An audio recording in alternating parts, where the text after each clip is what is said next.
All right, we got a no heat call on a system that we service regularly on an annual basis. Beautiful house in a nicer neighborhood here. And top floor is not working correctly. So we're gonna go up here and see what we can do for that. And let's climb up in the attic and see what we got. All right. Let's get up here and see what we got. There's no little ladder right there, so keep that chair there to get up here, I guess, for all this storage and stuff they put up here. But we do have this little ladder that we built when we moved this system over here. It was way over there in the middle of the attic and no walk board to it. Just did not make sense. Line set was way too long because the units are over there, so we moved everything up here and installed the 20 SEER AC and this was before we had the variable 20 SEER, so it's an old 2 compressor model. XV95 furnace. It's got the Clean Effects air filter. I'm not a huge fan of that. And it's a right discharge furnace. And I wish we had mounted the coil right discharge as well, but I just wasn't here that day and my guys put it in like that. And so it's tough to get to if it ever gives trouble on the back. We'll end up flipping it around. But for whatever reason, the heat's not working. So we're gonna open it up and see if we can find out what's going on. Probably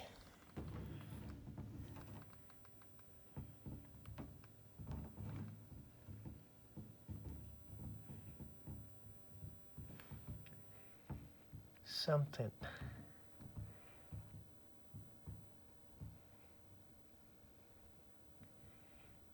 I saw one flash from the red, but anyway, we'll open it up, see what's going on here. All right. Thought I saw some flashes here.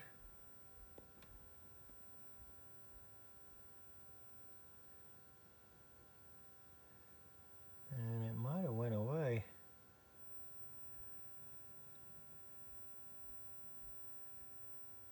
So usually what it does, this board, I remember this board, what it'll do is when you repower it, it'll show you the last code.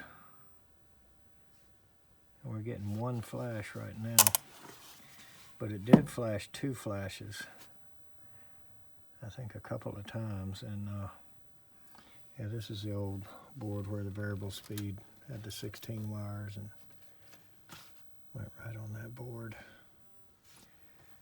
So, if I remember right, 2 flashes was some type of lockout or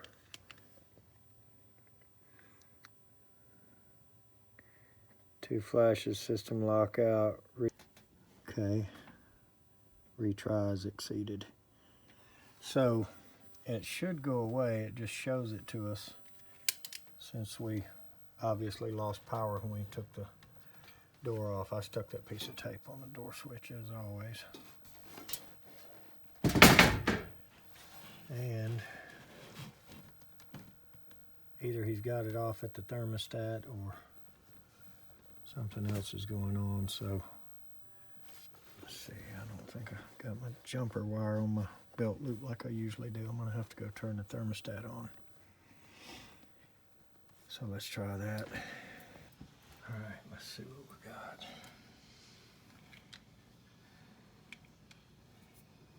boy. Yeah, it's that following schedule. Permanent hold. There we go. Let's go see what we got now.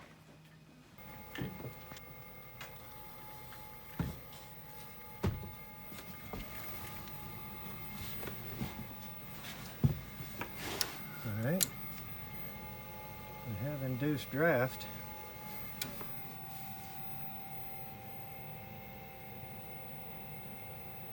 I do not see an igniter.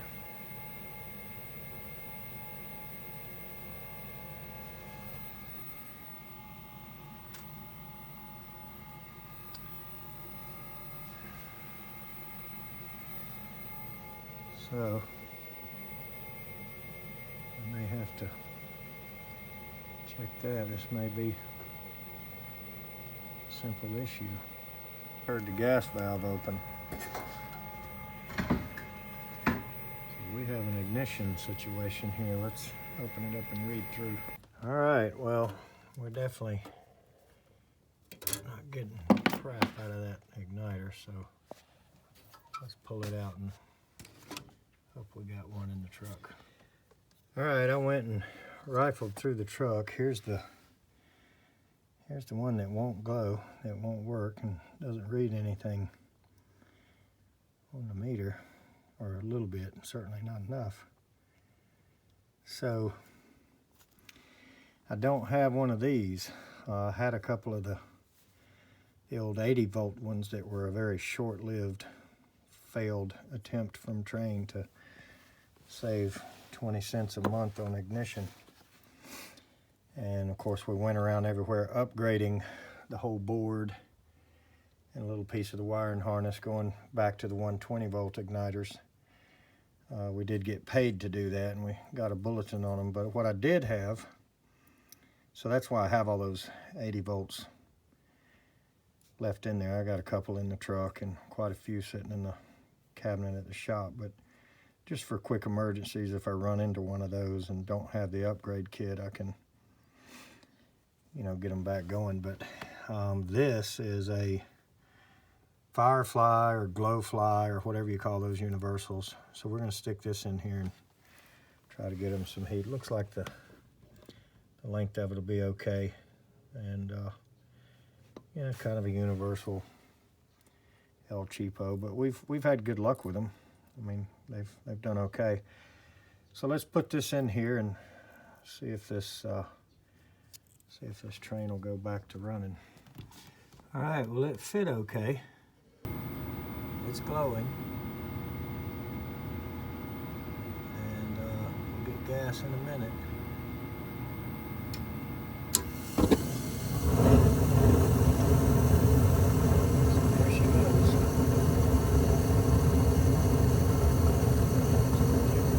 Okay,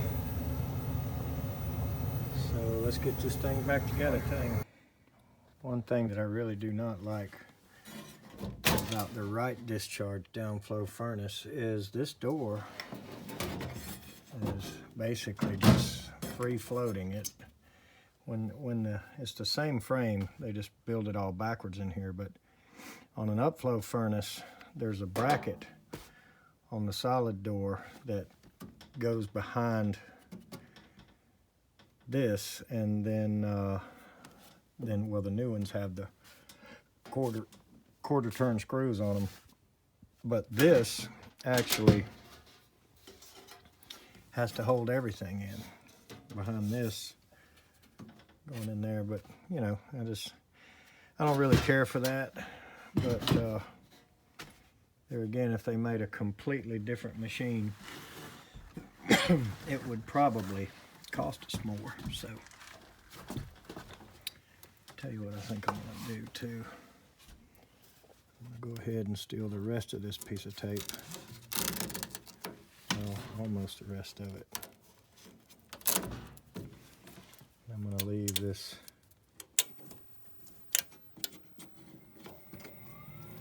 so y'all can all criticize me for that if you want, but I don't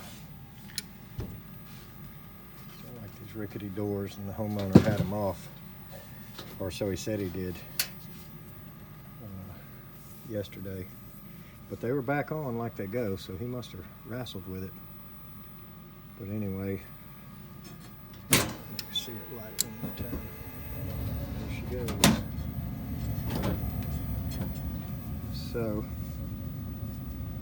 we're going to go ahead and close this up and get out of here. And got one more. Today's Sunday, so lucky I had a igniter that would work, because obviously parts place not open today, and we have used a bunch this week. I have seriously gotten down on heating parts, igniters and so forth, so I need to visit the supplier anyway. Just wondering, the ones that had the bulletin and that told you about the igniter voltage and the issues, somewhere on one of these boxes, I think it was here, it would say 80 volt and 120 volt. Maybe the 80 volt was not marked, but the 120 volt was. But regardless, that was a short-lived situation. And but I had one, if that's what it was. So anyway, I think we're good here. All right, so we gave it a minute and watched the fan come on. And I'm going to go back and put their thermostat back to the schedule. As strange as the temperatures were to me, that's how they had it set. So I'll go back and get that returned to its original position.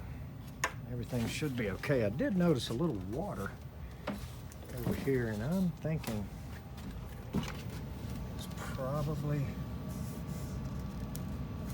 coming out of here. So many guys, and it feels like my guys did it here. This has been years ago. But so many installers think that this gets glued in, and it does not. Or not with PVC glue anyway. This gets inserted with RTV, just high temp silicone. So it will almost always break loose and drip here. And I believe we can see that's what it's been doing probably for all these years. It's not a lot of water, but it is some that comes out there, and something that's been overlooked. I mean, we service this thing once a year. And I'm gonna have to make a note out here in the van that when we're out here next year, to go ahead and do that. If I had some on me, I'd take care of it now, but I don't think that's catastrophic. But we redid the duct and did kind of a package unit style duct. Everything comes off of one and goes that way. And looking from up here, it was just the most logical way for us to get the line set back down to under 70 foot for one thing. And then because, you know, on these two compressors, it will run a small compressor, half the capacity. So I think this one is a 4-ton. I think it has a 2-ton and a 4-ton compressor. So anyway, the line set just to this point, down through 2 floors and out to the outside, is in the 55 to 60 foot range, if I remember. And it was about 80 when the machine was over there. And when it's running the small, of course you have to capacitate the suction line for the big compressor. And then when it's running the small compressor, the oil return really does not function that great. It's another thing we all love about the new variable machines, is they have a little more line size tolerance, and of course they will ramp up for an oil return cycle after a certain amount of run time, and protect the system and protect the compressor. And these older XL 20 eyes did not do that. It had 2 compressors and it ran whichever one it needed. But we're running smooth, we're heating smooth. So we'll take care of that silicone situation next fall, I guess. And we're gonna get out of here. Everything looks good. Thanks for watching.